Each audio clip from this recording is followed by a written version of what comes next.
If you're past 60 and still hitting the gym with the same intensity and routines you used in your 20s, it's time to pause and listen up, because what worked back then might now be quietly sabotaging your body in ways you don't even realize. Picture this: you're powering through workouts, feeling strong and unstoppable, but beneath the surface, your joints are taking a beating that could lead to pain, limitations, or even sidelining you for good. It's not about giving up on fitness, it's about evolving with your body's changes. Over the decades, those reliable joints of yours have clocked in millions of movements, from everyday steps to heavy lifts, and they're not as forgiving anymore. The protective cartilage thins out, losing its springy cushion that once absorbed shocks like a well-oiled shock absorber in a car. Collagen, that essential glue holding tendons and ligaments together, starts producing less, making them stiffer and more fragile, prone to tiny tears that build up over time. Add in the natural wear from years of activity, and suddenly, exercises that felt fine before can spark silent damage, inflammation that simmers unnoticed, friction that grinds away at structures, and misalignments that set the stage for chronic issues like arthritis or injuries that knock you out of the game. But here's the good news. I'm here to guide you through it.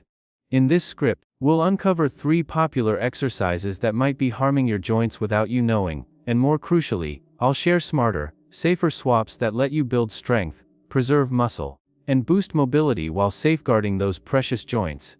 This isn't about slowing down, it's about training smarter so you can keep going strong for years to come, enjoying life without the fear of breakdowns. Let's dive right into the first culprit, the classic barbell bench press. You've probably seen it dominating chest day in gyms everywhere. It's a staple for building upper body power. But if you're over 50 or 60, especially with any hint of shoulder twinges in your past, this move can turn into a hidden hazard.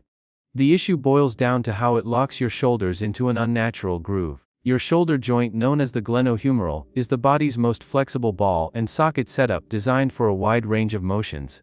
Yet, gripping that straight bar forces both arms into a rigid, outward, rotated position that doesn't suit everyone, particularly if age has brought on some stiffness or early wear in the cartilage. This setup can pinch the rotator cuff, a group of small muscles and tendons that stabilize the shoulder, like squeezing a sponge too hard, leading to irritation and what's called impingement syndrome. Research from strength and conditioning experts highlights how this repeated friction under the shoulder blade's bony arch inflames tissues over time.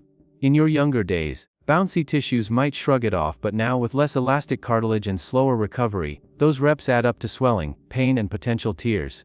Plus, the bar lets you pile on heavier weights thanks to its stability, which sounds great but actually ramps up the pressure on the joint capsule, rotator cuff, and even the collarbone area. After 50, bones get a bit less dense, cartilage dries out a tad, and tissues heal slower. So even a minor slip in form during the lowering phase can spark micro damage that festers into bigger problems like chronic tendon issues. So, what's a better path? Switch to the incline dumbbell bench press. It's a game changer for protecting your shoulders while still sculpting that chest and arms. Dumbbells free up your arms to move naturally, adapting to your unique body mechanics without the bar's constraints. No more forced paths that grind on joints. Instead, your elbows and wrists find their sweet spot, cutting down on internal stress. Tilt the bench to about 30 to 45 degrees, and you shift the focus upward, easing the load on the front of the shoulder and firing up stabilizing muscles, like the serratus anterior and lower traps, which keep your shoulder blades steady. This not only builds balanced strength but also enhances everyday functionality, like reaching overhead or pushing something heavy. Studies in biomechanics journals back this up, showing that free, moving exercises slash overuse injury risks compared to locked-in ones, especially for pressing motions. And because dumbbells demand more from your stabilizers, you're training the deep muscles that shield tendons and ligaments, crucial as we age to avoid imbalances and maintain control. If weights aren't your vibe or you prefer something equipment-free, embrace push-ups. They're a timeless, low-risk powerhouse for upper body work. Using just your body weight keeps things gentle on joints while hitting the chest, triceps, and shoulders effectively. The beauty is in the adaptability. Start against a wall if you're rebuilding strength or dealing with mobility limits. Progress to an elevated surface like a sturdy table or bench to dial down intensity, or drop to your knees for support without skimping on benefits. Push-ups also pull in your core for stability, improving posture and reducing back strain. Think of them as mimicking real-life pushes, shoving open a heavy door, rising from the ground, or shifting furniture, which boosts coordination and daily ease. No gym needed, do them anywhere anytime, making consistency a breeze. For folks over 60 aiming to fortify the chest safely, prioritize health over heavy lifting. The incline dumbbell press suits those who like added resistance with control, while push-ups deliver endurance and strength minus the impact. Warm up those shoulders first, nail perfect form, and stop short of any discomfort. Smart training post 60 isn't about less effort, it's about better choices for lifelong vitality. Moving on to exercise number 2, the traditional deadlift. This beast of a lift targets your backside powerhouse, the glutes, hamstrings, back muscles and more, making it a favorite for overall strength. Yet, once you hit 60, its demands can tip the scales toward risk, particularly with heavy bars, and if your form isn't spot on. The setup calls for hinging at the hips with knees slightly bent, which loads your lower back heavily right from the start. This compresses the spinal discs, those cushiony pads between vertebrae that act like shock absorbers. Over time, they lose moisture and bounce due to declining proteins inside, a normal aging shift called disc degeneration. That makes them brittle, raising chances of bulges or herniations. Tired muscles or faded body awareness in older years can throw off your spine's neutral curve, amplifying injury odds. Then there's shear force, where vertebrae slide against each other if the weight shifts off center, and aging ligaments, less stretchy from reduced collagen, struggle to handle it. The hip hinge needs top-notch flexibility in hips and ankles, plus a rock-solid core. Without that, the back takes the brunt instead of sharing with glutes and hammies. For seasoned lifters with impeccable technique, it might still fly, but for most over 60, it's wiser to pivot to alternatives that deliver gains without the gamble. Enter the dumbbell deadlift as a stellar substitute. It lightens the spine's direct burden by letting weights hang closer to your body, slashing the twisting force on your back. Hands move freely, promoting a comfy posture and better alignment. You'll still torch those glutes, hamstrings, and back erectors, but with added balance perks from handling each side independently. Focus on moderate weights, 8-12 reps per set, and slow, deliberate motions, especially lowering, to hone the hinge without overload. This keeps the emphasis on safe strengthening, not ego-driven maxes.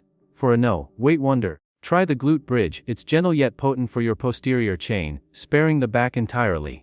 Lie flat, knees bent, feet planted, then lift hips skyward by driving through heels, squeezing glutes at the peak. Hold a beat, lower smoothly. This isolates glutes and hamstrings, bolstering pelvic stability and posture without spinal squeeze. It's gold for daily function, smoother walking, stair climbing, or chair rising. Plus, it engages deep core muscles, aiding issues like balance or even bladder control. Amp it up with a band around knees or weight on hips for progression. Both options honor your body's shifts, fostering strength that lasts. Now, our third exercise to rethink, the Smith machine squat. It's ubiquitous in gyms for leg work, but controversial, especially for guys over 40 chasing muscle without joint woes. The bar's fixed rail enforces a straight, up and down path, ignoring your body's natural tweaks. Free squats let you adjust dynamically for even load spread, but the Smith traps knees, hips, and spine in rigidity, piling stress on spots like the kneecap joint and lower back discs. Science shows this unnatural angle hikes torque on knees and compression below, sparking pain or wear. An upright torso from the machine's design shifts force forward, irritating knees, and skips stabilizer activation, weakening long-term control. For lasting fitness, choose moves that fit your anatomy and build stability. Opt for the goblet squat with a kettlebell or dumbbell held chest high. This front load prompts a natural forward lean, easing knee pressure and spreading work to the back chain. Core stays engaged for posture, cutting back injury risks. Less spinal crush since no bar on shoulders, and adjustable depth respects your mobility. Stop where form holds. It mirrors life movements, enhancing real-world prowess. Or go classic with free weight squats, barbell, dumbbells. They fire legs and glutes while honing mobility in hips, knees, ankles. No fixed path means stabilizers kick in, boosting balance and coordination. Keep weight on heels, chest proud, spine straight, depth to comfort. These swaps protect joints and yield functional muscle. Embracing these changes post-60 safeguards joints long-term, curbing wear like arthritis or tendon troubles. Tissues recover slower now, so prevent micro-damage buildup. They enhance mobility for fluid daily moves, slashing fall risks and boosting independence. And you still gain strength. Studies prove progressive, mechanic respecting stimuli suffice for muscle growth without max loads. Train to thrive, not punish. Stay active, pain-free. If this resonates, like, subscribe, notify, and share with loved ones stuck in old habits. Your choices today shape a vibrant tomorrow. See you next time.